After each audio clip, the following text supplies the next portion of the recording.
Welcome, everyone. Day one of this crazy 2-month-long homes tour situation that we're so excited to be hosting.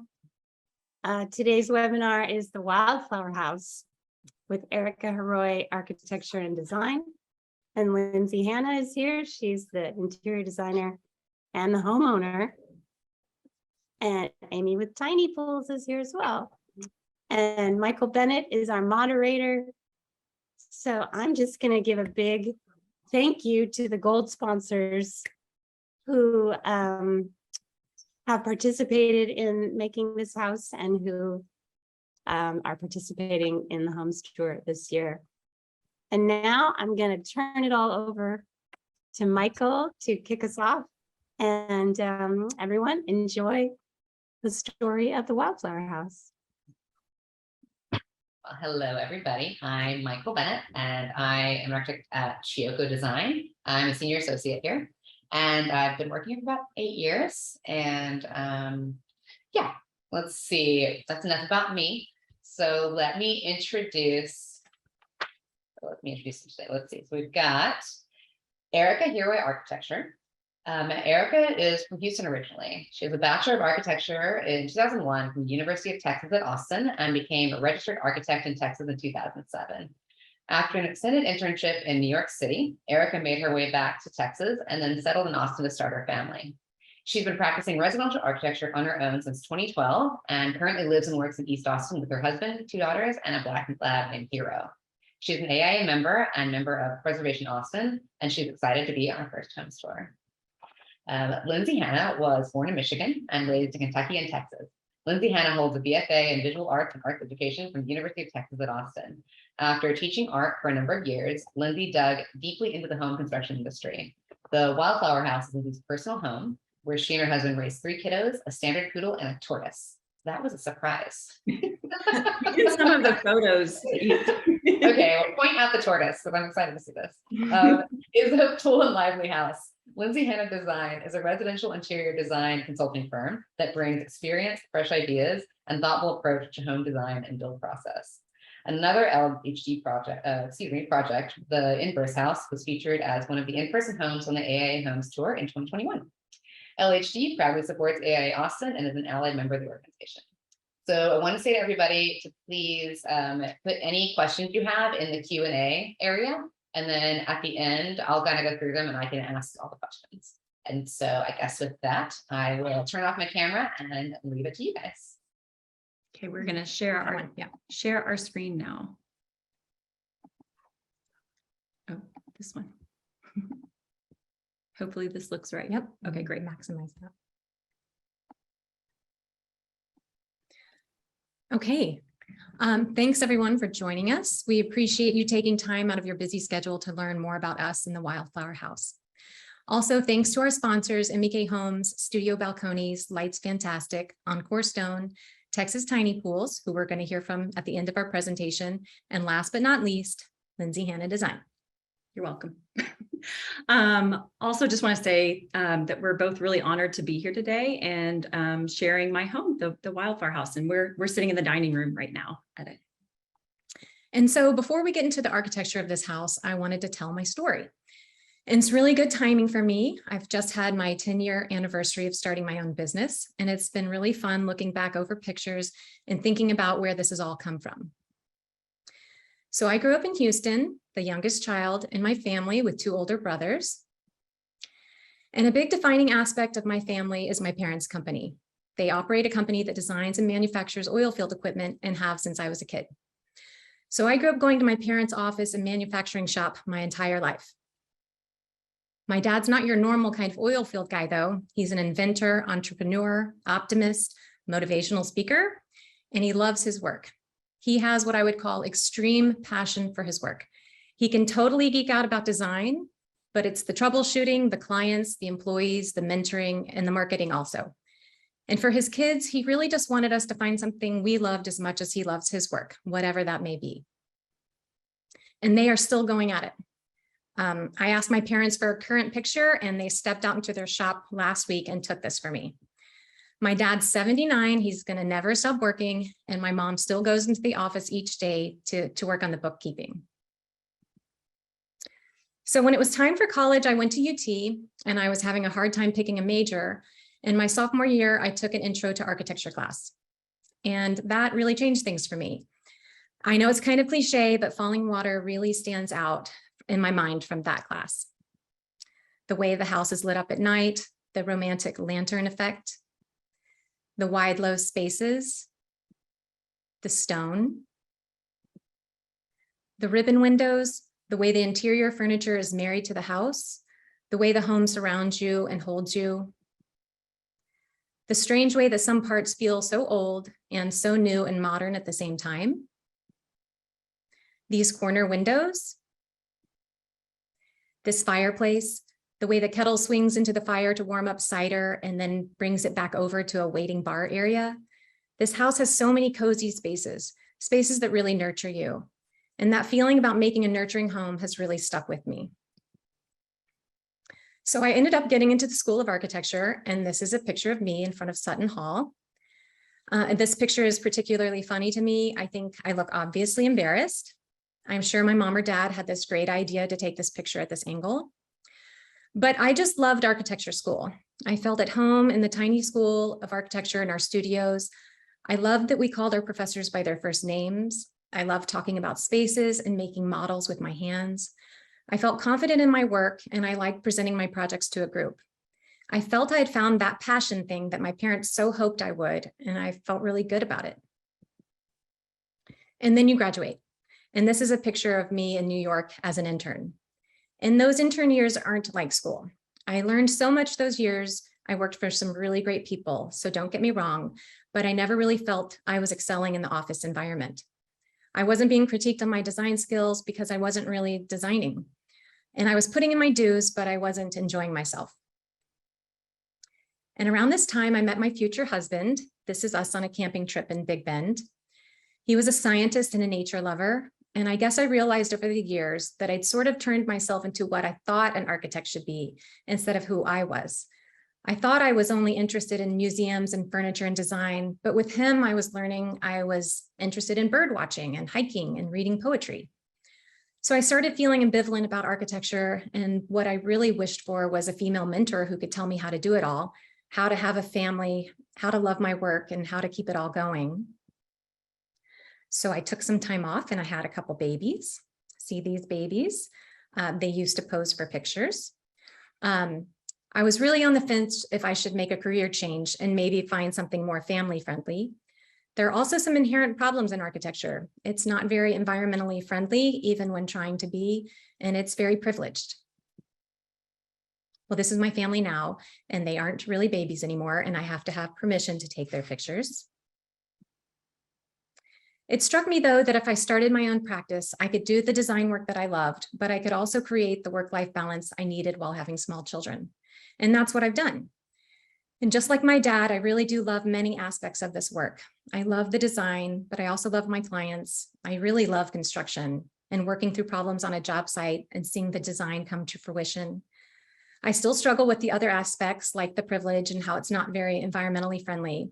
And I don't have solutions, but I still feel like it's important to talk about. This is a picture of me with my first yard sign. So now let's shift gears and talk about my work. I want to tell you about a couple of projects that were pretty impactful early on. This is a new home in Driftwood, Texas for a young couple with 2 young children. And this was my first big project after some kitchen and bathroom remodels. These clients had just bought 5 acres and had a friend sketch up plans for them. And they told me they just needed construction documents. I think as architects, we all know we took on some projects those early days that we might not take on now. Well, this is one of those, except that in the end, it did really work out well for me. They needed a lot more than construction documents. I reworked the plans, designed all the elevations, reshaped the roof. I did the structural coordination, led pricing discussions to select a builder. I was lucky we selected a new builder that was just as eager as me to do a good job and really listened to me and the clients, and then really followed through. And I really enjoyed the designing of the architecture, doing the interior selections, and being a part of the construction process. This project ended up being a really great fit and a big boost to confidence. I need a little sip of water. And now I want to show you my own home. We had been living in a new home in the Mueller neighborhood, but once my practice started going, I really needed to get out of the David Weekley home and do something for myself. We bought this craftsman home in East Austin. It had been moved from UT's campus in the 1950s and then used as a rental for the last 60 years. We did some remodeling and also added a main bedroom suite on the rear. And it was a great space for me to play with my own ideas without a client. Well, except for my husband. I hired a builder based on a tiny project they had done for a friend. And as you can imagine, that did not go so well. But everything I know about how a client feels during construction comes from this. Seeing your house torn apart, maybe the rain is coming through the ceiling, doors are left open overnight. It's an incredibly vulnerable feeling. And that's not even the money part. I felt like I was on a train that I couldn't get off of. Of course, I don't ever want my clients to feel this way, but even in the best of situations, it's sometimes inevitable. Because I know how it feels, I do my best to talk them down, assure them that this is part of the process and that it will come back together. And I really love my home. I feel nurtured by these spaces I've made and preserved. It's the perfect size for our family of 4. Also, I won a Preservation Austin Merit Award in 2017, which is a very big honor. So here are some other images from projects I've completed, some more traditional, some more contemporary, and then some are remodels and some new construction. I've done around 30 projects in the last 10 years, not including 6 that are in process now, one being my own studio behind my house in East Austin. And so that's my story. I could have never imagined 10 years ago that I would be on the Homes Tour now. It's a really nice way to round out a decade of work. And it's been really fun to kind of learn about Erica's story over the last couple of days, because I felt like I grew to know her over the project, but then to know that backstory. And that driftwood house was what kind of drew me into her to her work originally. Thank you, Lindsay. Yeah, and we were kind of walking like parallel paths, through education and raising kiddos. It's also just nice to see these, like how we get where we are. So we all love an origin story, right? That's why Marvel is so big. And here's mine. Growing up, we moved a lot, which meant that I had many chances to fall in love with a space and make it my own, even if I was sharing it with my little sister, which I usually was. I'm sorry. I loved my grandparents' houses, which were so different from each other. One was a condo in Honolulu, and the other was a sweet cottage in Owensboro, Kentucky. Their homes were so comfortable and familiar, full of pattern and warmth. And since Erica brought in an embarrassing picture of herself, I felt like I should share this one of me wearing a really cool sweatshirt on my grandparents' quilted love seat. This was the best place to nap in their house. And I kind of want to hunt that sofa down and cherish. I've been like kind of trying to find it. A big part of playtime for me was the setup. I would turn dining chairs into apartment buildings, and I made water beds out of Ziplocs and bathtubs out of tissue boxes. I'm sure some of us did the same kind of thing, but this 1985 Barbie dream house changed everything, and it gave my mom back her dining chairs. So yeah, you gotta love the soaring windows on that A-frame. It's really just classic architecture. I also loved Richard Scarry. He knew how to build a house. This is all the plumbing. It's all laid out right there. Good blueprint. I also enjoyed pop-up books, and I drew floor plans for fun. You could do that anywhere, and I still love to draw a floor plan. My love for art and creation drove me to study studio art at UT, and also art education. I'm not quite sure why interior design wasn't the path that I took, but I'm not unhappy with that choice now. In my last year at UT, contemporary artist Teresa Hubbard joined the staff, and her digital photography course pushed me to develop a cohesive body of work. This work centered around interiors and culminated in a 3D replica of the little house in Hyde Park where I live. Sadly, I think I threw that replica or that artwork away years ago, but this is an image from Teresa's work in collaboration with her partner, Alexander Birchler. Still love their work, and anyone who loves interiors should check it out. Teresa Hubbard and Alexander Birchler. After graduating, here's some more lovely photos. After graduating, I taught elementary school art in Dallas and in Austin. And in my experience, organizing and running a classroom is actually very similar to running a design studio. They're both very client-driven positions. Organization and creativity are essential, and you want to set your clients up for success. In 2007, my husband, Mark, and I were ready to buy a house, but we had a hard time finding something that fit our budget and was close enough to his downtown office. We fell in love with this 1,300 square foot house in Woods and decided to take on an addition and remodel. I fell in love with the process, both the design and the construction. And this is an image from that bedroom addition. I had no idea what I was doing, but I loved it so much. 5 years later, we had 2 toddler boys running around and wanted a bit more room to play. Driving around during Sammy's nap time, I found a house that needed us on Belmont Circle, still in Woods in the same neighborhood. And this would become the house that you'll enjoy today. And this is about when my design business began. My original business model read like a Martha Stewart magazine. It was like homes, gardens, events, stationery, food. It was a lot, but I seem to like a lot, and it worked for a while. My first full-scale interiors project was a remodel in Tarrytown with Matthew Kruger of MEK Homes. And he has been our contractor since that first remodel of the Woods house back in 2007. I loved navigating these clients through the process of the home build and collaborating with them on the style and function. And this project was chosen for the 2014 NARI Industry Homes Tour, which was really cool. So I got to share it with the public too. Over the last 10 years, Lindsay Hanna Design has taken on projects of all shapes and sizes. And currently our work includes 3 large-scale remodels and 4 custom builds, ground up, and 1 spec house, which is a new thing I haven't done before.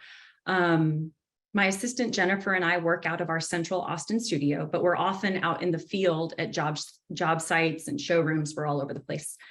And I select projects based on the timing, but I also put a lot of thought and energy into deciding if a project will be a good fit for the business. And there are lots of kind of parameters that I use to assess that. And while every project has brought us joy and experience, I just wanted to focus on a few images of my work to share with you today. First off, the Inverse House. This was a 2-year collaboration with my clients, Leah and Chris Petrie, MF Architecture and Melody Construction. This project marked a huge turning point in my career. And honestly, before this project, I had never really worked with a full set of architectural plans. So I had a lot to learn. I also learned the importance of documenting your work. And these images were taken by Casey Dunn. And really, I just enjoy having them and getting to reflect on images of things that, I don't know if we have anything else really. We don't get to live in those homes. I do get to live in this house, but, and I hope some of you got to visit the Inverse House last year on the Homes Tour.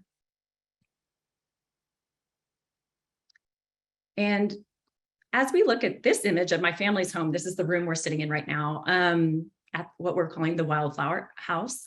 I just want to mention Erica's impact on my design approach. She has a knack for finding the truth in design, for preservation over loss, and for celebrating the history of a structure. Now, while our house wasn't historic preservation worthy, I decided that it should still have a narrative. And the story is that it was built in 1954. It lived through 70 years of change. And elements in the house are kind of collected from all of those decades, and even the 90s and 2000s. Yes, those bad decades of design. And I like the idea that the house kept living and growing. This is my family. My husband, Mark, my kiddos, Henry, Sammy, and Margot. They make all of this possible. And I like to say that they are my best clients and my most difficult ones, but they're always there for me. I've toyed with various business taglines over the years, and pre-COVID, it was an artist's perspective on home design.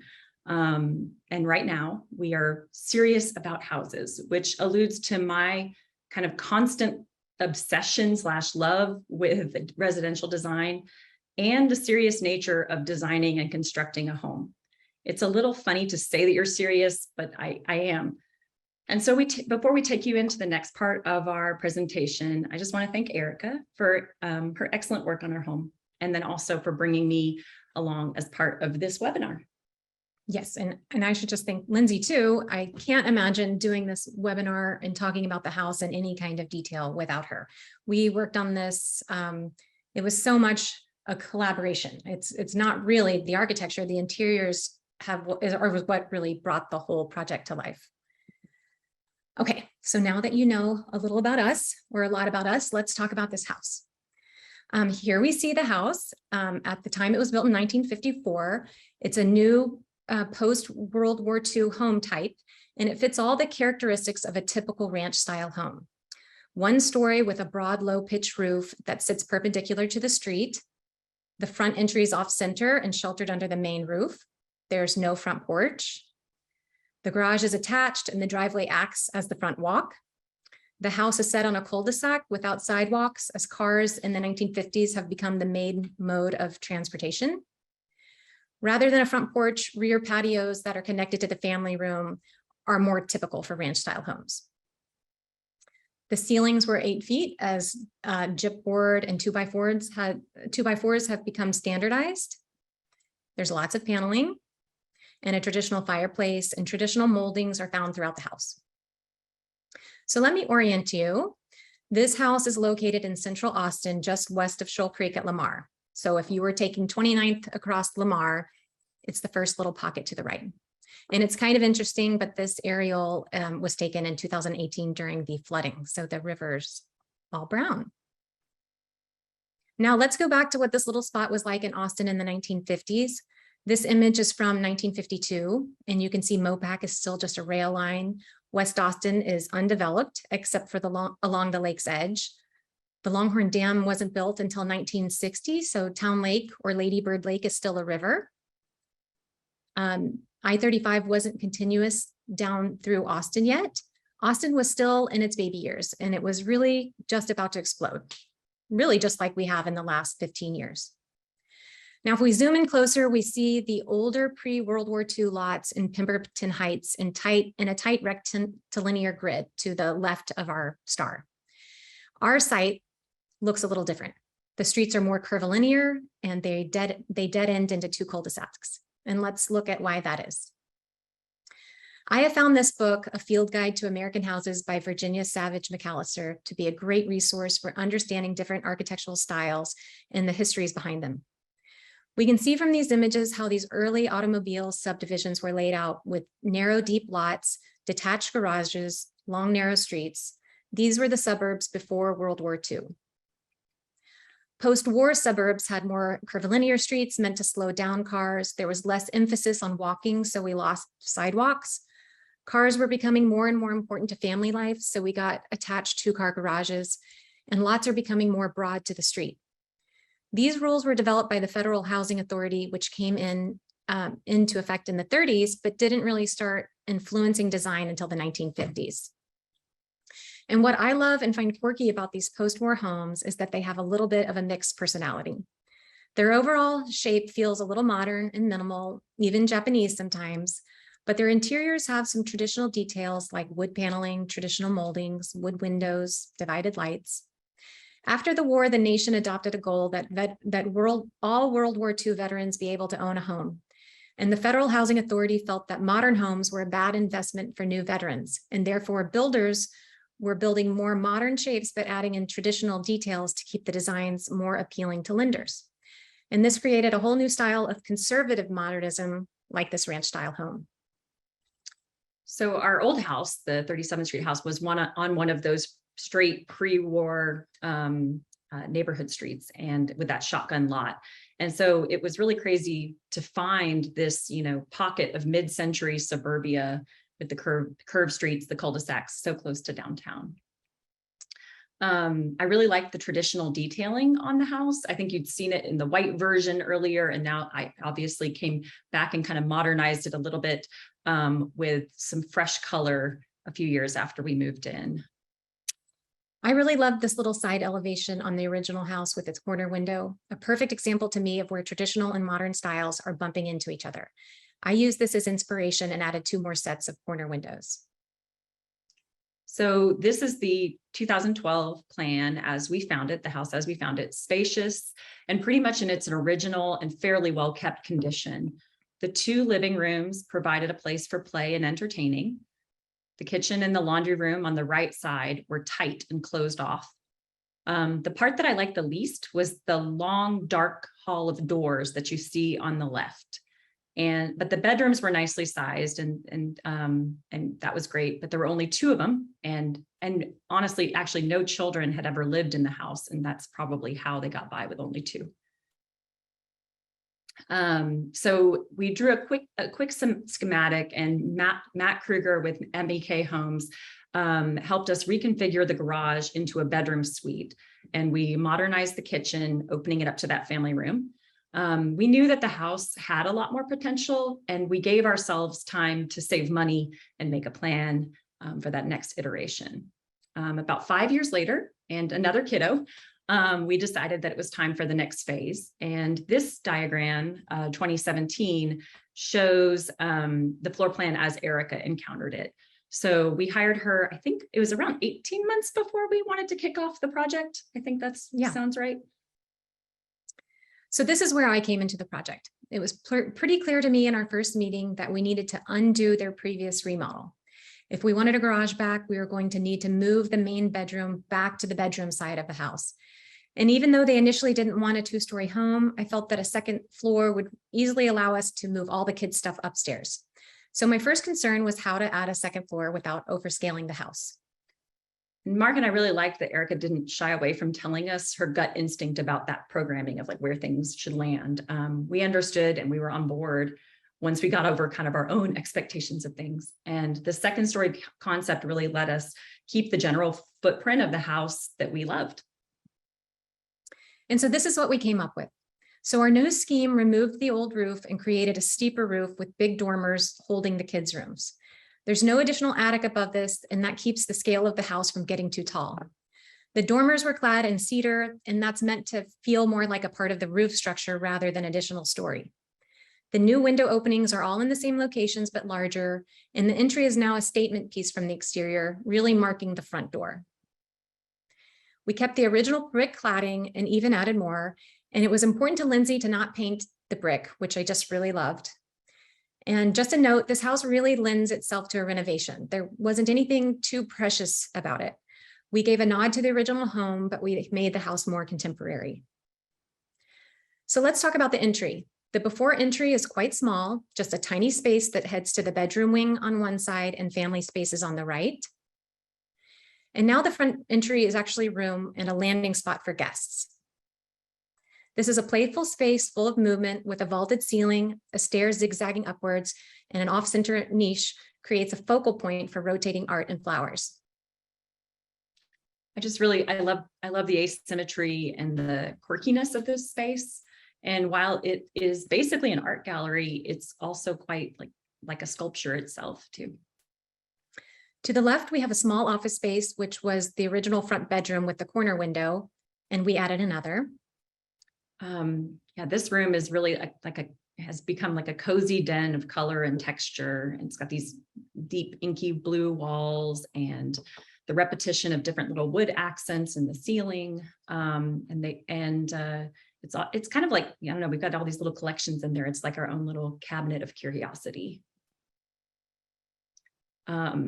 in this photo, we're showing you that we have a powder room now. Before we had like our kids' baths. There's no toothpaste in that sink. It's amazing. And the little cubist pattern on the tile floor is sprinkled throughout the house. You'll see it repeated in different ways. And this room is really a good example of how of my taste for like funky yet refined spaces. And a second entrance for a family is so nice if it can be worked in. A drop-off zone, a messy back of house that leads straight to the kitchen. The original house had this, but it was right next to the main bedroom suite. In the remodeled home, we have a garage entry straight into the mudroom and then into the back of the kitchen. This space always looks like this. It's just pristine, usually. No, not really. But this, I don't know. If you do come in and you look at this dramatic view, big window, this was where the back door of the house was actually located originally. And we brought back in that paneling, but it's feeling a little fresher. Now let's talk about the kitchen and the family room. Lindsay had already removed a dividing wall between the two in her previous renovation. The new plan didn't change much, but the aesthetics did. Since I knew we were keeping the 8-foot ceilings, I really wanted a ceiling element in the kitchen to make this room feel a little more special. And I mean, this kitchen is, it's you know, beautiful and simple, but it is also, it's such a workhorse. Like it can feed a lot of people when it needs. Nice. The beams create a little pop-up that anchors both the kitchen and the TV wall. I wanted the kitchen to be aesthetically quiet and sort of an unkitchen. So this simple stone backsplash mimics the V-groove paneling on the TV wall, and it creates this balanced symmetry on opposite sides of a large family space. I like that the finishes are fancy, but not flashy. And this is a little detail of that stone backsplash and a shelf. We also enlarged the previous 3 openings to the backyard into one consolidated window wall that draws the eye out to the back patio and pool. Now let's look at the front living room and dining room. We modernized the fireplace and we clad it in a swirling marble. And in this space, you can see influences of Joseph Darien, Kelly Worsler, and Donald Judd. And we added a fun little peep window to the stair and new and large windows to the front yard. And now this living room has all the beautiful light. It's perfect for reading a paper and giving that gallery feel. Sometimes a space should be quiet and sometimes it should shout. And obviously the dining room wallpaper is one of the most talkative moments in my house. I'm not afraid to bring in things that are precious or fancy, but I like to ground those with things that make them feel homey. I designed the oak table that we're sitting at today to fit the space. It's organic and asymmetrical. And then that counterbalance light fixture and the offset windows also echo that asymmetry. Now let's look at the main bedroom suite previously located off the carport. We entered the new suite through a small vestibule, which is especially nice off of such a busy part of the house. And this is the combined bathroom and dressing space. It was inspired by the Scarborough's department store downtown. This is where our former owner of the home worked as a bridal consultant. And I just want to mention that Shota Yamaguchi created the walnut and brass screen that you're seeing. This is a little advertisement for Dorothy Merrow, that former owner of our house, her bridal consultant business at Scarborough's. And I found this ad on top of a shelf in one of the closets, the many, many closets. You can see in that combined space, again, the shower and the closet sharing a wall here, and then our really fun terrazzo floor jazzing things up. And you can just note the pattern and kind of contrast that's happening in this image. It's a really playful and refined space, and it's a good place to get ready for the day or wind down. I'm just pointing that out. I think we're a little behind because we started sharing earlier than. Okay. Or, I mean, we're okay. Oh, okay. You're okay, I think. Sorry, you guys. Moving back into the main bedroom. Here's another spot where we added corner windows. We get such lovely light from, I mean, both Sorry. I had another little note in here earlier, but yeah, we get such lovely light from this corner window at all times of the day. And there's a pair of French doors that lead out to the patio and pool. So now we'll look upstairs. As you go up the stairs, a central corridor leads to the daughter suite to the left, and boys' bedrooms and a game room are to the right. We did not extend over the entire second floor. We kept the kids' spaces. This kept the kids' spaces from being over the main bedroom, which is nice, but it also kept the house to a size that the Hannahs and I liked. And here we go. We have a long central hall again, but this time it works and it's magical. The light from the skylight in the stairwell and the windows at the front and the back of the house kind of perforate that hall all the way across in a way that's bright and delightful. And these are my grandmother's illustrations on the wall on the right. And this is my daughter's room. It's got a lot of playful pattern, color, and a little surprise. A little secret passage that goes through to her brother's room. And this is back in her bath with that wallpaper and a mid-century dresser as her vanity. And then the boys' bath with that geocube floor and Ziggy painted wainscoting and a little better view of my grandmother's book that I have presented as art. And this is the game room upstairs. The bookcases follow the roof lines of the garage and are kind of tucked back in there. And then these lines are basically where the old roof line of the house fell. And you can tell that art drives a lot of the color upstairs. So we've given you a sense of the Wildflower House and all of its reimagined spaces and whimsical touches.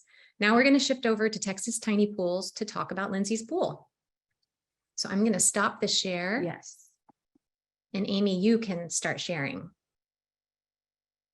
And unmute yourself. Thank you, guys.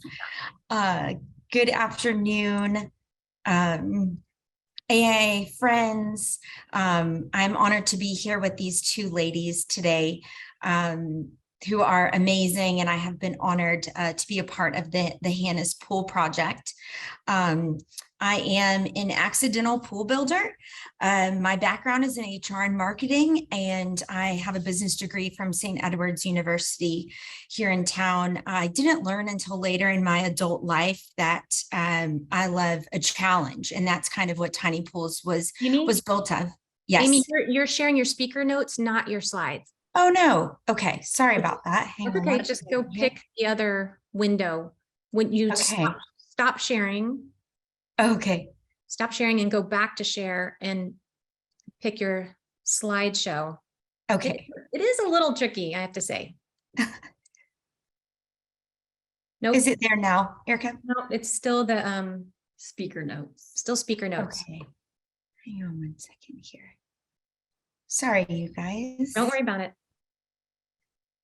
Let me see. 1 second. Darn it. Goodness. I can't find, sorry, my one. Okay, here's my page. Let me share that guy here.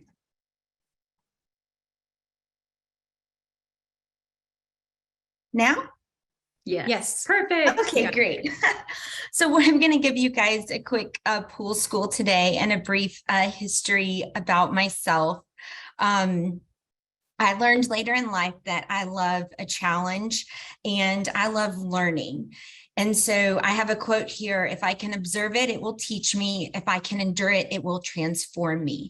And that is something that I think I use as both a guide and also does a good job of summing me up. This is my husband, Tyler, and I. We've been together for over 15 years, and we are actually both entrepreneurs and love the outdoors. We are terrible at paperwork and being tied to a desk, and we just love to be outside in any capacity. I had a very fulfilling job in HR and marketing, and on the side would kind of tap into a challenge and endurance by, I'm actually an ultra distance runner. So I think that actually marathons are too short of a distance. And so I love to run for very long periods of time and kind of endure that suffering. My two kind of biggest accomplishments are running a 100-miler here in Texas. And then I've also completed the 500-mile journey that is the Camino de Santiago in Spain. I share this with you because it helps to explain, I think, why I think working with the city is fun, because it's a challenge, and also that it takes a lot to tire me out, which is applicable when permitting and building a project in the city of Austin. So I accidentally came into pool building because I had a crazy idea. In 2017, my husband and I had real talk about where were we going to live, both being native Texans. It's really hot here and I was tired of being hot, and was like, hey, there's awesome animals for us to hunt in Colorado. Let's, maybe explore a new city or state. And my husband was like, I'm a good old boy from Dripping Springs. When it had one stoplight, we're staying here. So I said, okay, fine.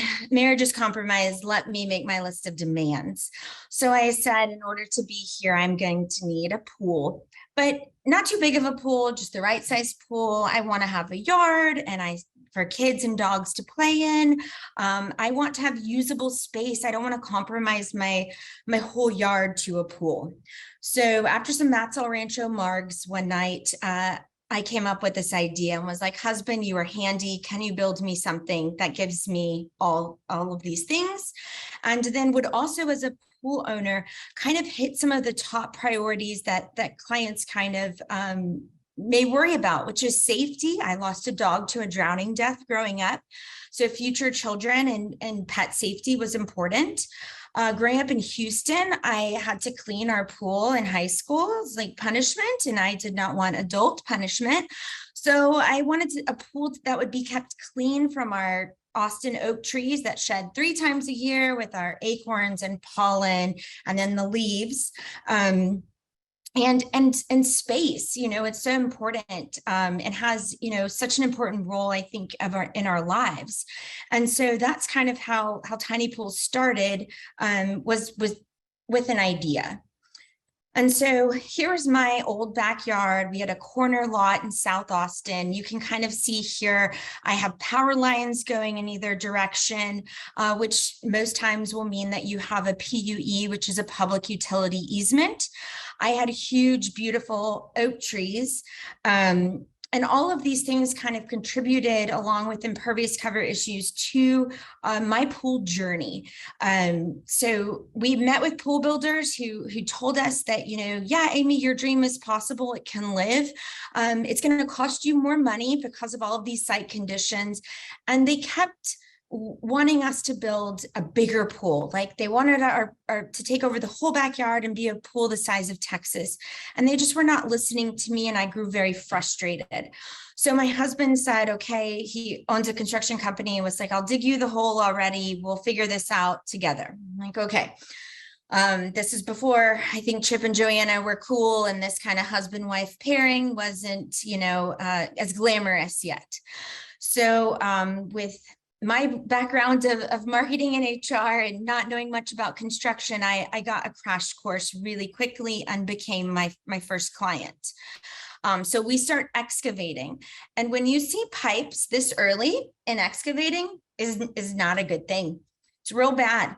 And so this was kind of one of the beginnings of me experiencing the client journey, was that we hit the sewer line and the main water line to our old 1980s home, which was fun.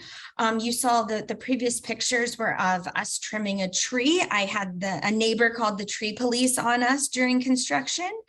So I had all of these kind of, just having difficult permitting issues. I also experienced just a really rough kind of client journey as well during our build. And by the end, I failed the final inspection multiple times because of the window alarms. I kept getting these really cheap ones. And finally, the inspector, after like 3 or 4 times, was just like, Amy, let me help you out. Here's the exact thing, you need to buy. And I remember our final inspection day was actually one of the days of the Boston Marathon. And I was like, anyone in construction knows inspectors are not your friends. And I was like, oh, sorry, I'm nerding out over the Boston Marathon today. And he's like, oh, I'm a runner too. And all of a sudden, boom, we were friends.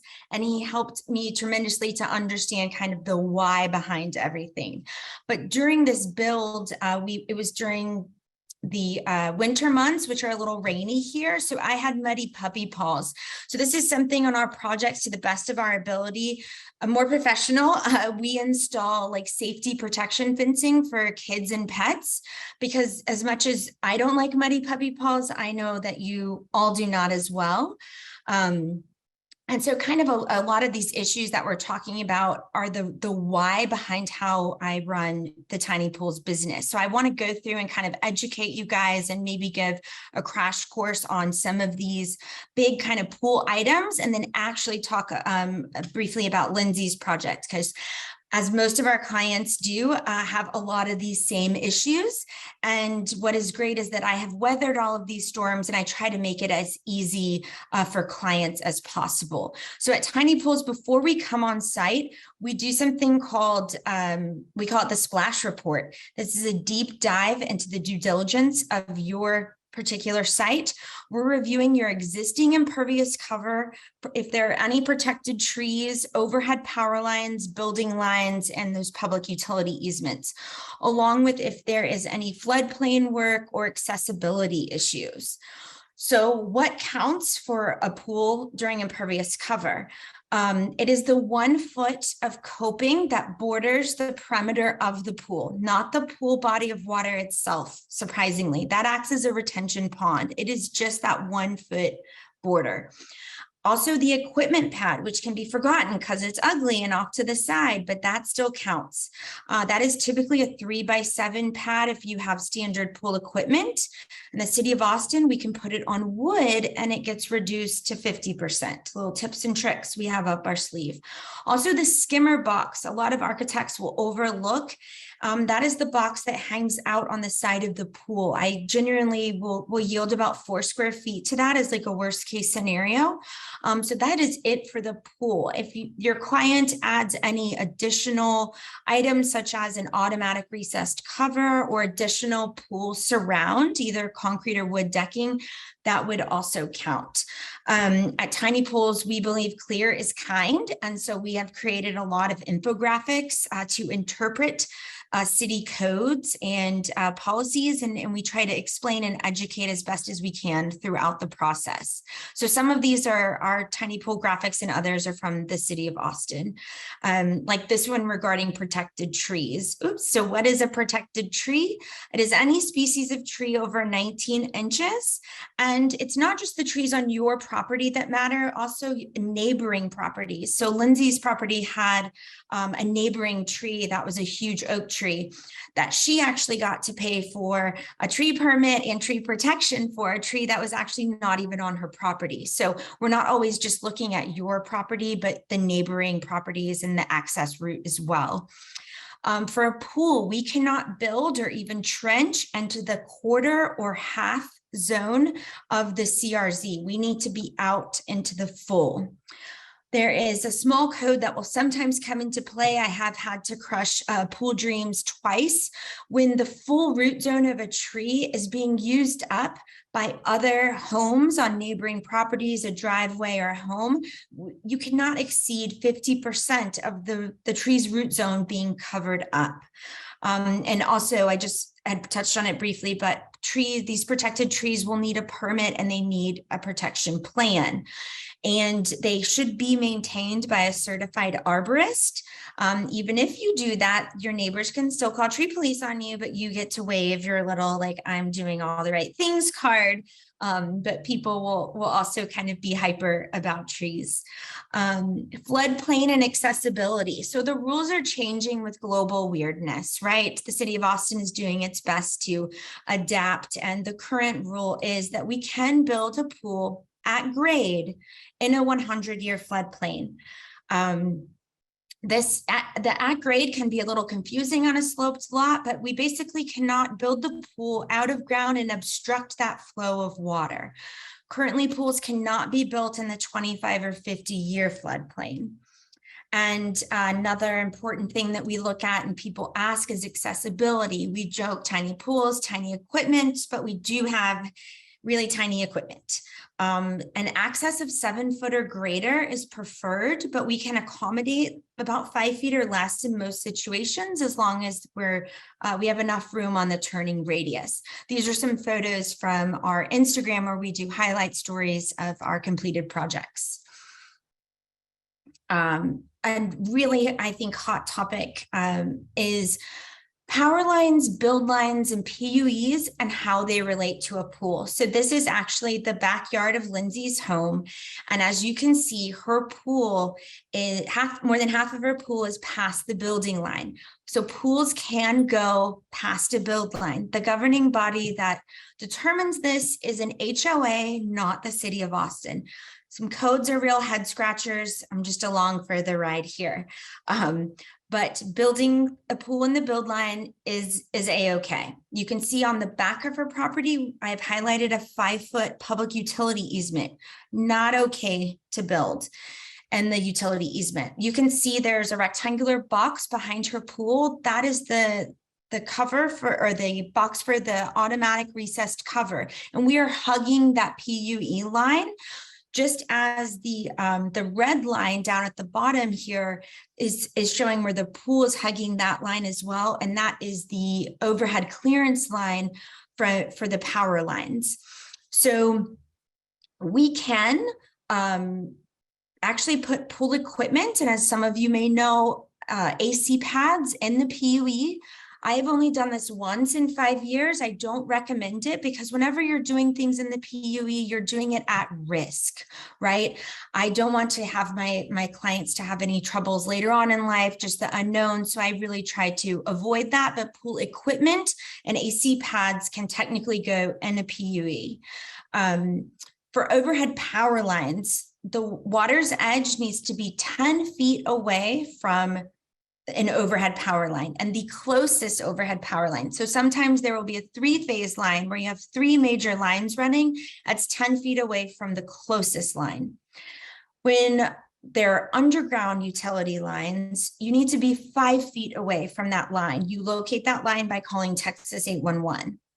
Another fun code is if that line is extra deep, you can put your pool as close to it as you want. I don't make this stuff up, you guys. Just following along. So Amy, we're running out of time, so I'm just interrupting you to kind of. Oh yeah. Of. Sure, yeah. So I have some photos here of Lindsay's project where you can kind of see the overhead power line issues and how we were coming up against a lot of those same challenges. Her pool, she actually had some grade changes, and so her pool was mostly built up out of the ground to meet and flow nicely onto her patio. And so here's voila. I'm so excited for you guys to see this pool in person in her beautiful home. She's done an amazing job. I love that we're a female-led team as well. I think that adds a little something extra to the journey and the experience when y'all will come out to see it. So I hope this information has been helpful for you guys.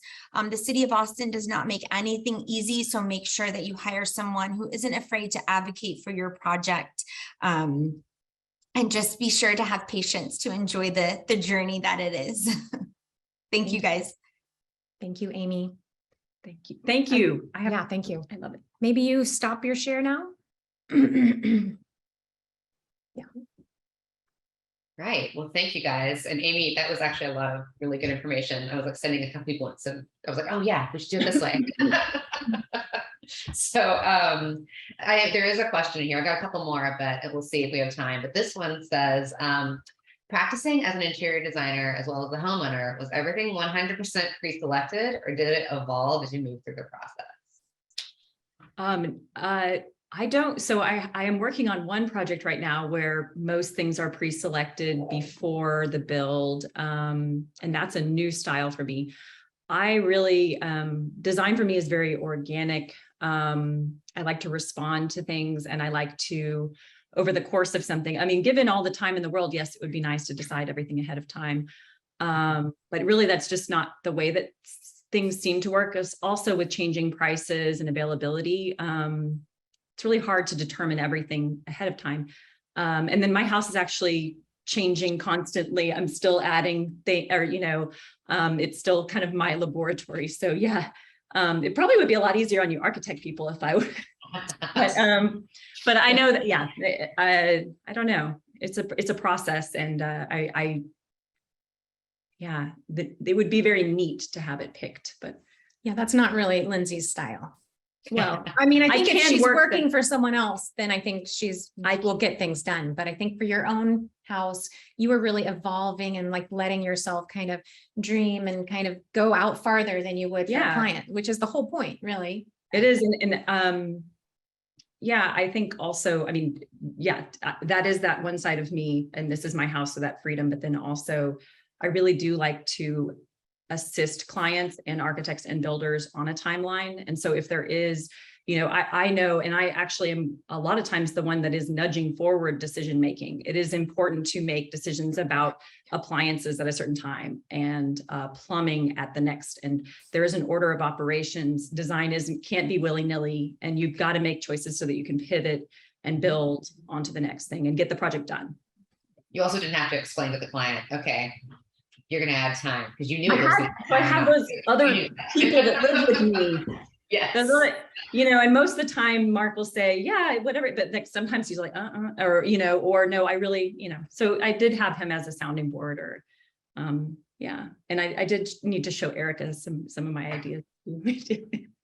So there's one more question in there, and then I have one that I like to ask at the end, but, so I'm just gonna ask both at the same time, and then you guys can answer. So someone wants to know how you came up with the name of the house, and then I just want to know what your favorite part of the house is from each of you. Ooh. Which one do you want to answer first? Yes, sorry, I never prep people for it. Just curious if you have one.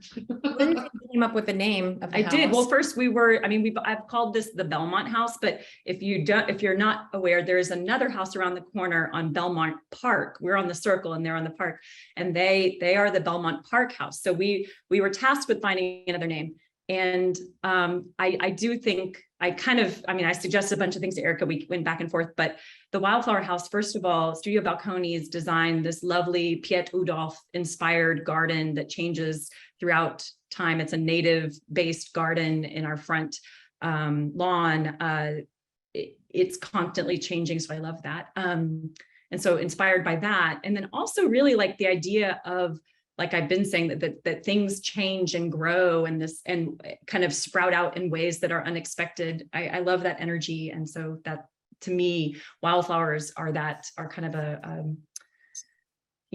that have that same quality. Okay. That's Lindsay could kind of go on all day. Yeah, I about could. that. So your other question, I wouldn't say just one room in the house or something. It's more about process. I think for where I was in my business when I met Lindsay, I was very excited that she was going to be really following through with interior design, because a lot of the projects I do all the architecture, and then that no one is coming in to do that next. No one is coming in to pick furniture, or no one's going to be staging the house in a beautiful way. And I could tell from the very first time I met her that she was going to do that. And she cared so much about her house, and her house doesn't feel like she bought everything and unboxed it and put it up. It's much more quirky and curated and interesting than that. And that also she was going to do some landscape design. So just where I was in my business at the time, that was just really exciting to have this big project that's going to go all the way through. And it really did. And it's so cool that I got this opportunity to be with her along this whole path. Okay, well, I think that's about the time we have. So I guess thank you. Unless there's anything else you want to throw in for the last minute. Yeah. Okay. Well, I guess thank you everybody for coming. Thank you, Amy. Thank you, Thank Amy. you. That was great. And tiny pools, great process. Great. I just have to say, I hear a lot of things from clients and builders about pool builders, and tiny pools making big dreams. I don't know. Tiny pools, big dreams. And Erica. Thank you. Yeah. Thank you, everybody.